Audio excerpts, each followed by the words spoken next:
Welcome back to the Anti-Meta Meta Club. This week's Race C is a Group 4 race that features a little bit of fuel saving, but the most important part of it is that it's a layout that we've never seen before in daily races. Let's get into it. While it's a new track that we've never seen before, the combination is almost the exact same that we always see with the Group 4 races. Mediums are allowed, but the best thing to do is just not stop, save some fuel, and make it all the way on your hard tires. And because it's pretty much the same, once again, I find myself in the Jag F type. I'm happy to say that a lot of different cars work. I've even seen Medi use the WRX, which is usually considered pretty much dead in this class, and he did it extremely well. In fact, he's much faster in that thing than I am with any of the other cars, but I think that might just have to do with the fact that Medi's an alien. We're seeing a lot of exceptions on the leaderboard, but clearly the Mazda 3 and the Ferrari to a lesser extent are all over the top 100. I was, at the time, the fastest F-type, putting myself in 63rd place with a 154.7, but this car can definitely do a low 54. I think if more people were actually doing this combo, then it might actually be completely full of Mazda 3s. Starting with a tune that is pretty similar to what we've used in past races with the same car, I found that it was way too oversteery on corner entry, so I asked chat, and the famous Mr. MCA, among others, helped me decide that I really just need to work with the LSD because for the first time in a long time, we're able to tune the LSD. This car can still rotate on the brakes, but that also means that it can be unstable if you're not careful on the brakes, so be very careful as you're trail braking and turning in. For better or for worse, the very first sector is actually the toughest one for me. Move up on the curb as soon as you get in the tunnel and right when you pass under the 200 board, which is just about when the 100 board illuminates from your headlights, that's when you want to start turning in. Lift off the throttle just easily initially to turn in, and you can tighten it up by lifting off the throttle more, even all the way, and then tightening up the steering secondarily. Use all of that inside curb and continue steering to the left as you're getting on the throttle. Start turning in as soon as you exit the tunnel, and of course, avoid the dirt. You want to get as close to this inside wall as you possibly can, and feel free to lift off the throttle as needed. You want to start the left-hand turn very early and definitely lift off the throttle a little bit. You're going to experience some understeer if you're not very careful lifting off the throttle, and of course, get back on the throttle before you get entirely off the bridge. Getting as close to the number boards as you possibly can, hit the brakes hard right before the 300 board. You want to turn in right about the 100 board, but you want to stay really heavy on the brakes, making sure you decelerate and scrub off as much speed as you possibly can, so you can then get back on the throttle after that first left-hander. Steer until you're just about facing this electric pole in the distance, and then brake again, downshift a second, and back on the throttle as you continue steering to the right. Stay on the throttle until you enter this next tunnel, at which point you're going to hit the brakes, turn in, and double apex this next corner. Truth be told, you can actually brake a little bit later than this, and when it comes to exiting, what you want to do is wait until you're completely out of the fully covered part when you're next to that open air section that you see with the columns. When you get there, you can then get fully on the throttle, but if you're too rough on the throttle, you're going to understeer. So of course, gently squeeze on the throttle, but be very confident. Even if it feels like you're going to hit the wall, the car will continue steering as long as you didn't get on the throttle too hard. Don't be tempted to go up on the curb after the guardrail because it will give you a lot more space for the corner, but it's going to upset the balance of the car. I like to angle in just a little bit before braking, but right before the 100 board, that's when we're going to hit the brakes. You're going to hit the brakes heavy, but then of course immediately start trying to trail brake. We want to get down to second gear as soon as we possibly can. Hit the apex right after the color change in the pavement and then get back on the throttle. The car will continue to steer after you get on the throttle. You don't have to really worry about understeer right here. I like to carry as much speed out of that last corner as possible, even if it puts me really close to the next corner. And right before we get to this sign right here, we're going to hit the brakes, downshift, turn in, trying to apex really early, and again, get on the throttle as early as you can. You shouldn't have to worry about any understeer. You might even have to worry about some oversteer. Like I said before, this car will continue to steer after you get on the throttle, so even if you're pointing at that wall, you don't have to worry about hitting it. Just continue steering as you exit. For this entire section, it's really important not to touch the dirt because the dirt will randomly give you penalties. About 10 feet before the 100 board, we're going to hit the brakes really heavily. Turning in right before you get to the marshals, we're going to be in second gear, but we're going to pop it to first gear and then back up to second gear just to get the car to rotate. We really want to sacrifice this exit, getting as far to the right as we possibly can. I actually lost some time here because I didn't have the patience to wait to get on the throttle before the car rotated more. Once you're under the sign, lift just gently, turn in, trying to avoid the dirt as much as you can, but get back on that throttle as early as you possibly can. Don't be afraid of this wall. It's a lot further away than it seems, and you want to be as close to it as you possibly can. Turn in right about the 100 board, and as you turn in, we're going to lift just a little bit so you can angle yourself a little bit further to the left for the next corner.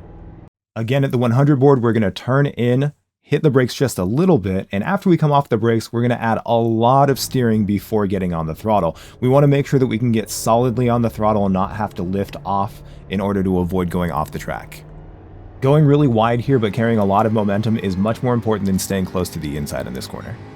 Right before the 100 board on the right, we're going to hit the brakes really heavily. We want to be braking really heavily until we get to second gear, and we're going to turn in right about the end of the stone wall on the right. If you experience any oversteer, make sure you countersteer and neutralize that before the final part where you turn in. We want to get down to first gear to pop it down and rotate, get back up to second gear, and then get on the throttle early as you go up this little elevation. We want to make sure that we're solidly on the throttle as soon as we get past that apex, and you want to stay there until the next braking zone. Any kind of hesitation on the throttle right there is going to cost you dearly for this next section. You may recognize this section from the forward version of this track, and it's usually really fast. You aren't going nearly as fast going uphill, so you don't really have to worry about the angles, just pretty much try to straight line it. Just like the bridge at the beginning of Sector 2, I like to angle myself in a little bit, brake right before the 100 board, and then stay really heavily on the brakes as I turn in. I like to be just left of the yellow line as the pavement changes colors, and as I go under the WeatherTech sign, that's when I start gently squeezing on the brakes. You can get oversteer here if you're not careful, so of course don't just slam on the throttle.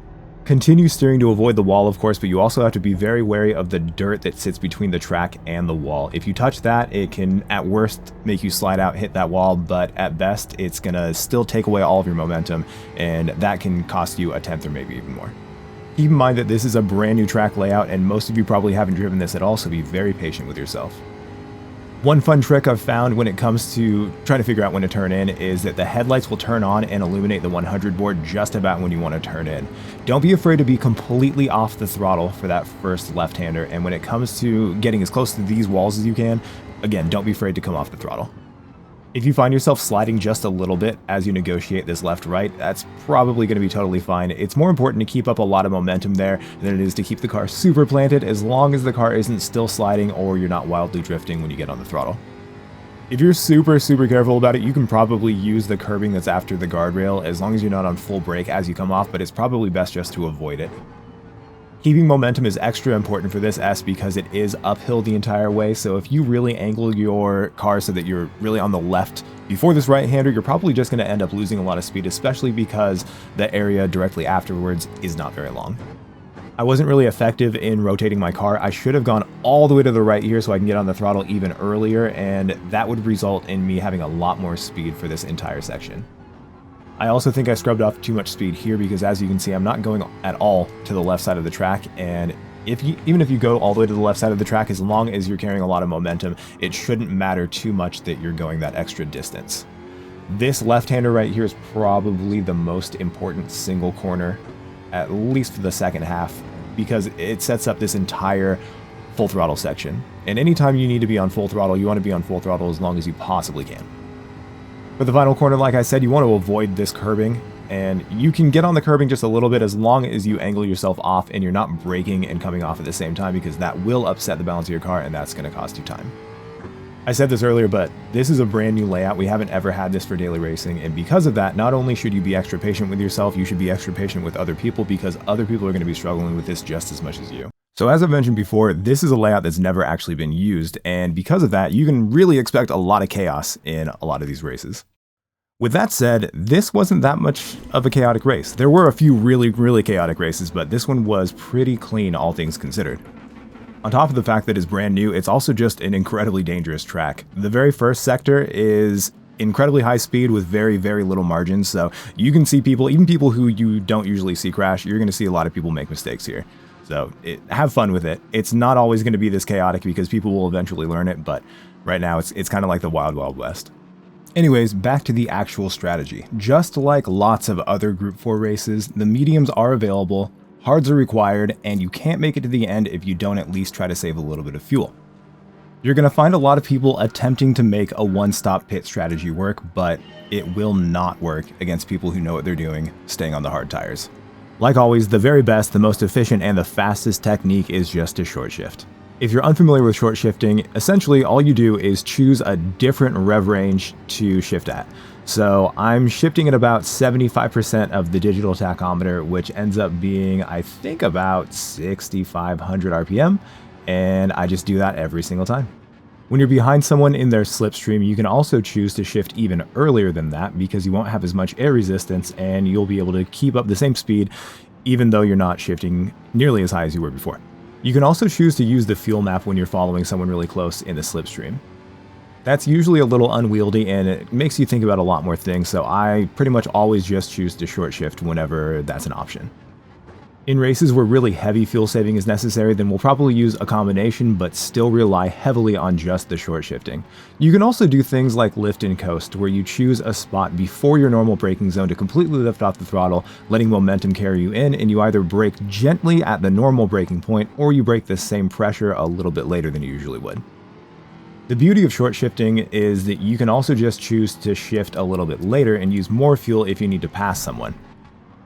What a lot of people end up doing is they take advantage of all these times when they can't really make a move and pass someone, or they know that they can trust someone in front of them to go as fast as they would want to go. And what you would do is you short shift even more, saving more fuel, but also keep in mind exactly how much fuel you may need if you're going to go all out.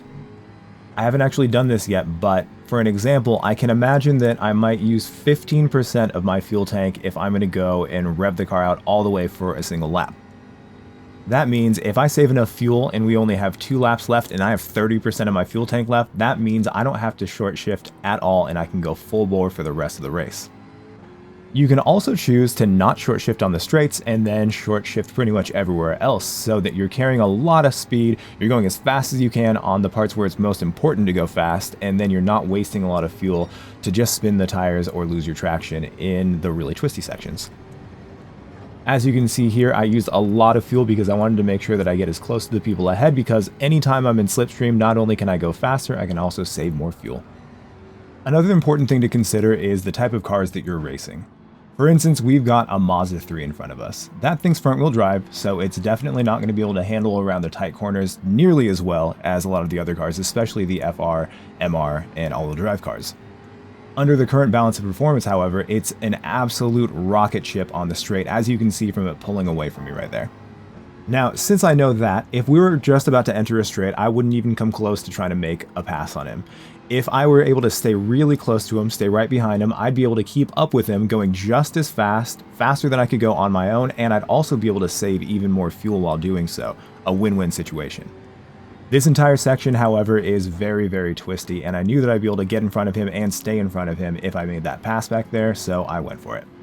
I was also going to try to pass Rowdy Rooster, but he put up a really good fight, stayed clean, and that is exactly why I love racing. I really like these situations. Keeping in mind the people that I'm racing too, I know that if I am able to pass Rowdy Rooster, then I'd be able to get in the slipstream of Apex Gito just ahead, and then I would still have enough slipstream to defend against him, because he would then have slipstream with me. Now, coming out of that corner, I don't think Borkow was exactly trying to be dirty on purpose, but the fact of the matter is I lost all my momentum on that exit because he decided to use me as a bit of an assist. Now, since that happened, I pretty much wasn't going to have the slipstream or the momentum to be able to keep up with them, so I decided to try to let Hellspire pass me, so I just stayed on the inside and I completely gave him all the space possible. I think he just made a little bit of a mistake, so as soon as he went for another pass, I wasn't going to do anything about that. Once it became pretty clear that he was going to be able to get all the way in front of me, I wanted to make sure I wasn't going to give him a hard time. I was going to try to make sure that he could do that. So I lifted off the throttle just a couple times, he got in front, and unfortunately, he made a mistake. These are the kind of things that happen. This is a new track to all of us. But because it's Hellspire, he gave me space. We contacted a little bit, but we both did everything we could to maintain our momentum and not run into each other. So as much as he lost that position after gaining it and he made a few mistakes there, that could have been so much worse. Usually, I actually don't think I've seen anyone else go too wide in that section without running into each other. Hellspire is someone that I very, very much trust racing against, and so again, another thing to consider is the specific opponents that you're racing against. Since there's not a lot happening in the race right now, I'm going to take this opportunity to talk about something that you're going to need to be wary of. Like I said before, the absolute best strategy is to do a no stop on hards, but a lot of people are A, not going to be confident on the hards, B, not going to be confident saving fuel, or C, just completely uneducated in the different strategies that you can employ in these races. Because of that, you're probably going to run into a lot of people who aren't nearly as fast as you, using better tires than you, and trying to both battle and block in a really crazy way. And with that, there's not a lot that you can do. A lot of these people who are going to use the wrong strategy are most likely not going to be as quick as the people who use the correct strategy. Not always, but there's a bit of an overlap between the people who don't do their research and also don't have great pace. Because of this, you're going to find people who start behind you who have much slower pace, have much slower qualifying times, and they're going to be able to, if not annoy you, maybe even pass you. And if they pass you and they're much slower than you, even on better tires, they're probably going to be slower during the corners, and that can really, really ruin your race. So you're going to have to defend really hard against people who are in better equipped cars, and in the end, they're going to shoot themselves in the foot with it, but these people just don't know. So just be really wary of that and do whatever you can to avoid too much battling with that type of person. But I digress. I was trying to get in front of this Viper, and luckily I got some help from Stinky, but I kind of fumbled it. I didn't brake nearly enough. I think I turned in too early too, and so I ended up hitting that wall, and worst comes to worst, I even got a penalty for that. Stinky was smart about not trying to pass me in the middle there, and so anyways, he's going to get that position when I serve the penalty. But yeah, that wasn't Stinky's fault whatsoever. I was just a little bit too ambitious and messed up. So far, the two big things that have happened in this race that kind of affected my pace were getting tracked out and pushed into the wall by that driver that I'm not familiar with, and then making that mistake, giving myself a penalty right there. That cost us more than a couple seconds. On the bright side though, it led to some really fun exchanges later on in this race. So after serving the penalty, I found myself behind Stinky again, and once again behind Rowdy Rooster. I'm not actually too familiar with Rowdy Rooster. I know I've raced him a little bit, but I wasn't quite sure about his pace. I do know that Stinky's a former World Tour driver. He's a Porsche Esports Championship, National Championship driver, and it's all to say that he's a very fast driver. So I knew that at the very least I was going to side with him if I had to choose one person to bump draft. While I was trying to see who was going to come out ahead in this two-way battle, I wasn't paying a lot of attention, and I dipped in that dirt just a little bit, and that's what I mentioned earlier in the breakdown. If you touch the dirt even just a little bit, it's going to give you a penalty, which is absolutely silly. I really wish there was more consistency when it came to the track limits on the various tracks. Some tracks you have to go all the way into the dirt or the grass in order to get the fast line. Other tracks like this one, if you touch it even slightly, then you automatically get a penalty, and that is one of the most annoying things about this game.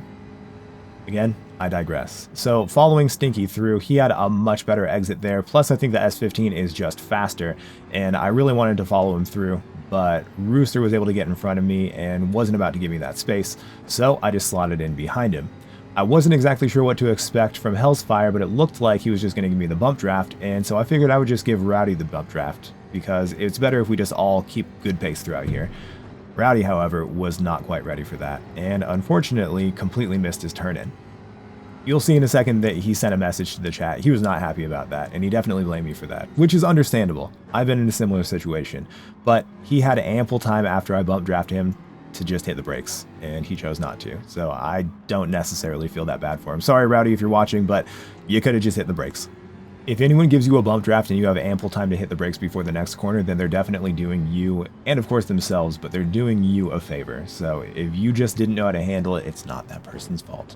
So now things just got much more interesting though. We have Hellsfire in front, right behind Stinky. Both of them very fast drivers, and Hellsfire, I didn't realize this at the time, Hellsfire is insanely fast in the Bugatti. The Bugatti is another car that is surprisingly good for an anti-meta car. I couldn't drive it nearly as well as he's driving it, but what I was thinking is, that car's got incredible top speed. If he can just punch a hole through the traffic, I'm going to do whatever I can to stay as close to him as I can and save fuel so I can go full bore at the end. As you can see, however, I'm having trouble just keeping up with him. So it was at this point I realized I needed to try the Veyron, and I tried it for a couple races, but I was just terrible. I also tried another all-wheel drive car, the WRX, which Medi even put in the top 10, and I couldn't drive that, so I think that I might actually have an issue with all-wheel drive Group 4 cars. It wasn't until the second sector of the next lap that I was finally able to catch up with people. I got really lucky that one guy had ghosted and I was able to see him before I ran into him, but it's situations like that where people can unghost right in front of you, and that's a disaster.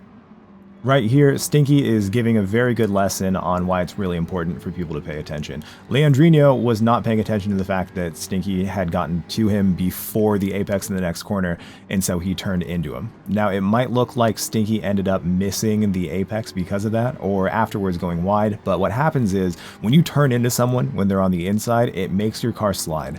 And with a car like the S15, it's going to make it understeer, so it's going to completely change the trajectory of where he was going. Stinky's a very good driver, and Stinky was about to make that pass stick cleanly.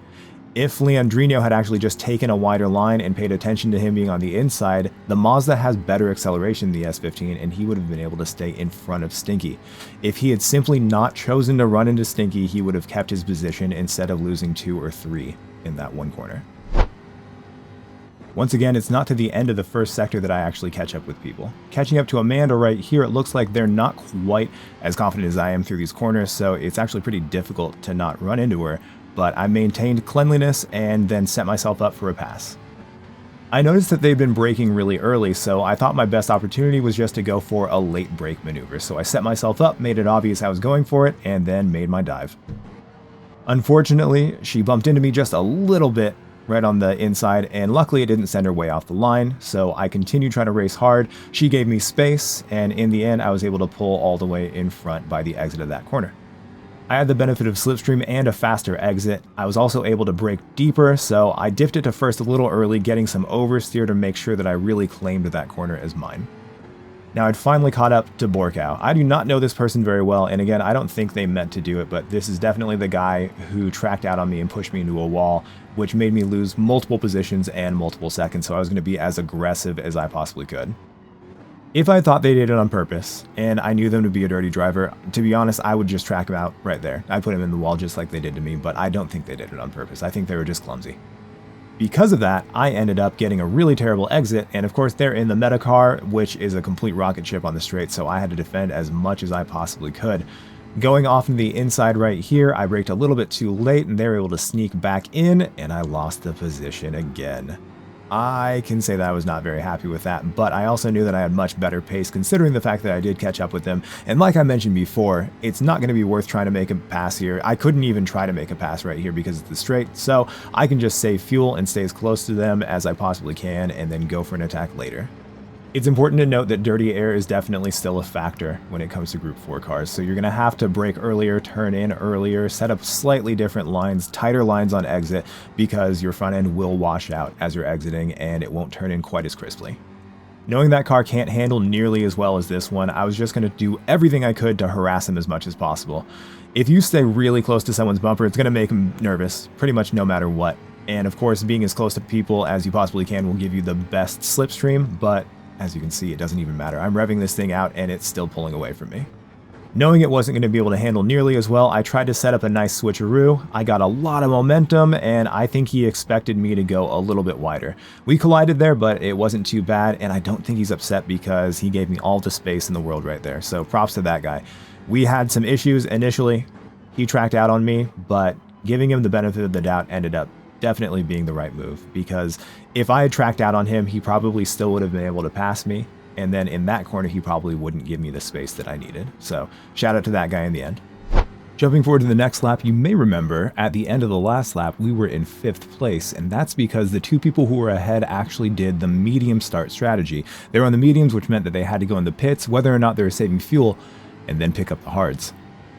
That left just Gito and Hellsfire ahead of me. Now, if you follow my stream, then you probably recognize Gito's name. He actually has punted me multiple times. I, in turn, punted him back in a time that actually was not very fair of me to do so. But ever since then, he's been driving me extremely rough. Last week at Barcelona, actually I believe it was 2 weeks ago at Barcelona, he was punting me, hitting me a lot. Again, I don't think he was doing it on purpose, but he's extremely clumsy, and he's going to defend no matter what, so I have to be extremely aggressive, or I risk being pushed off track or just run into. So I went for that because he did give me the space, and I didn't give him all the space on the exit, but I don't feel too bad. Again, if you recognize his screen name from any of my streams, then you'll know why I wasn't exactly kind and patient with him. But you can also see that clearly he didn't really have the pace to actually back me up, and that was that. After a bunch of really weird incidents and a bunch of penalties that I didn't feel like I deserved, we were only 2 seconds behind Hellsfire, who really had a hell of a drive. You can see he has a 56.7, and while saving fuel in a big car like that, that's just incredibly impressive stuff.